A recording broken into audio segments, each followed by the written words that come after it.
4 number के बारे में बहुत सुनता हूँ। बहुत सारे न्यूमरोलॉजिस्ट अलग अलग बातें करते हैं। कहीं ना कहीं मिस्टीरियस नंबर है। मिस्टीरियस इसलिए है क्योंकि 4 नंबर होता राहु का है और राहु एक शैडो प्लेनेट है, छाया ग्रह है। छाया मतलब जो दिखने न दे, पता न चले आगे क्या है। भ्रम भी कहते हैं राहु को, शैडो भी कहते हैं। राहु एक नोड है। बेसिकली क्या है, सूर्य के चारों तरफ पृथ्वी की परिक्रमा और पृथ्वी के चारों तरफ मून की परिक्रमा, ये जो दोनों सर्कल एक दूसरे को कट करते हैं, यही तो राहु और केतु हैं। राहु नाम का कोई ग्रह होता नहीं। हम लोग इंडिया में तो राहु कहते भी हैं, वेस्टर्न न्यूमरोलॉजी में राहु नाम का कोई वर्ड है ही नहीं। क्या है ये 4 नंबर, ये कैसे काम करता है, क्या इम्पैक्ट है हमारे जीवन पे, कैसे होते हैं वो लोग जिनका बर्थ नंबर 4 होता है। अगर आपका राहु डिस्टर्ब है और आप चाहते हैं उस 4 नंबर को ठीक करें तो उसका क्या तरीका है, क्या कनेक्शन है 4 नंबर वालों का न्यूमरोलॉजिकल और एस्ट्रोलॉजी में राहु के प्लेसमेंट का, इन दोनों का कनेक्शन कैसे होता है, ये सारी चीज़ें हम सीखेंगे और जानेंगे एक एक पॉइंट के बारे में कैसे काम करता है ये। सबसे पहले बात करते हैं न्यूमरोलॉजिकली नंबर 4 के बारे में। अगर आपका जन्म 4 तारीख को हुआ है, 22 तारीख को, 13 तारीख या फिर 31 तारीख को हुआ है, हम कहेंगे आपका बर्थ नंबर 4 है, यानी कि मूलांक आपका, डेस्टिनी नंबर आपका 4 हुआ।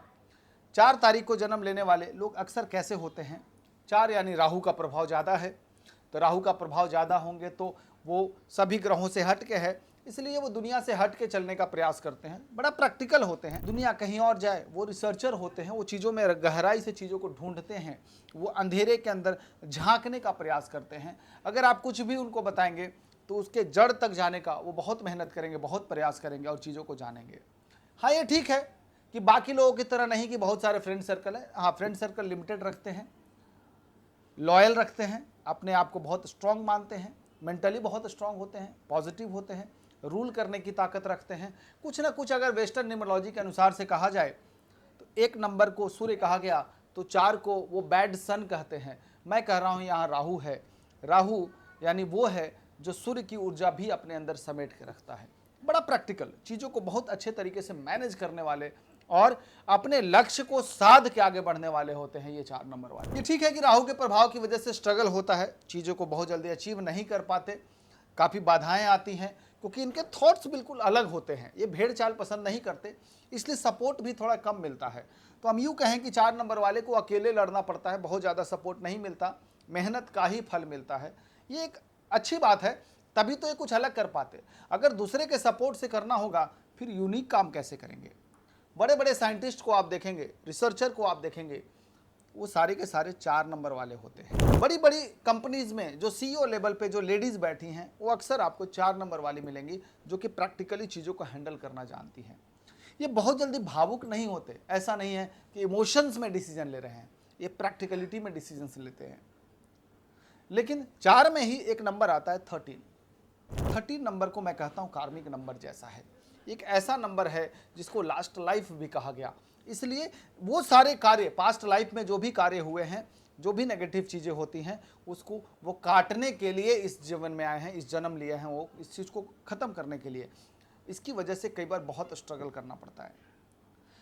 13 नंबर एक इंडिकेशन है पितृदोष का भी।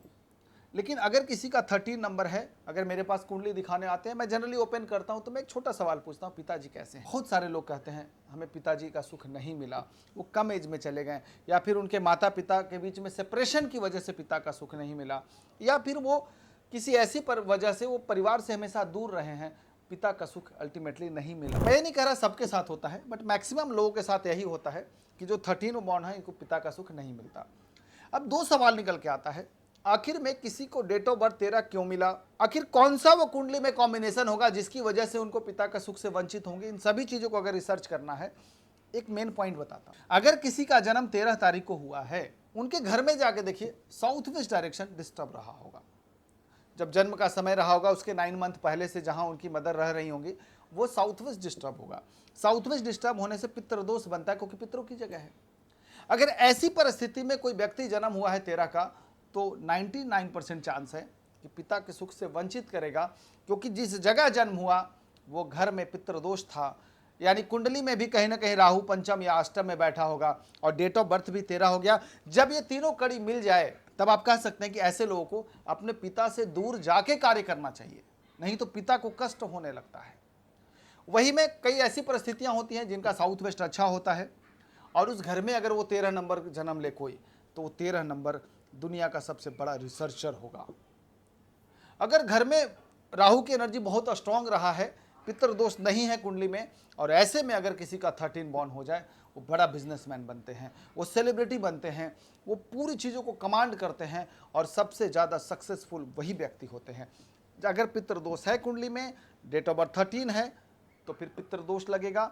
अगर पितृदोष नहीं है कुंडली में, अगर घर में सब कुछ साउथ वेस्ट ठीक रहा है और फिर भी 13 मिला है, यानी वो गॉड गिफ्ट है, वो लास्ट लाइफ में पॉजिटिव करने आया है, पास्ट कर्म अच्छे रहे हैं, उसका एक पॉजिटिव सुख भोगने आया है, दुनिया को कुछ देने आया है। ये डिफरेंसेज हैं, बट 20% ही वो 13 होते हैं जो पॉजिटिव में जाते हैं। 80% लोगों को कहीं ना कहीं स्ट्रगल करना पड़ता है। ऐसे लोगों को ध्यान रखना चाहिए कि घर का साउथ वेस्ट डायरेक्शन खराब ना हो, थोड़ा कलर जो है वो ब्लैक ना पहने, कोशिश करें कि पूजा पाठ करें, मेडिटेशन करें, मंदिर जाया करें और लाइफ में पॉजिटिविटी लाएं, राहु के प्रभाव से बचें और गुरु के प्रभाव को जागृत करें। आप देखेंगे बड़ा ही पॉजिटिव रिजल्ट आएगा। आप न्यूमरोलॉजी, एस्ट्रोलॉजी, इन कड़ी को जोड़ के, बारीकियों को समझ के आप अपने लाइफ को बहुत बेहतर बना सकते हैं। आज इतना ही रखते हैं, फिर मिलेंगे अगले वीडियोस में नए टॉपिक के साथ। इसी तरीके से चैनल में बने रहिए जो कि आपको सारी इन्फॉर्मेशन मिलती रहे। नमस्कार, राधे राधे, जय श्री राम।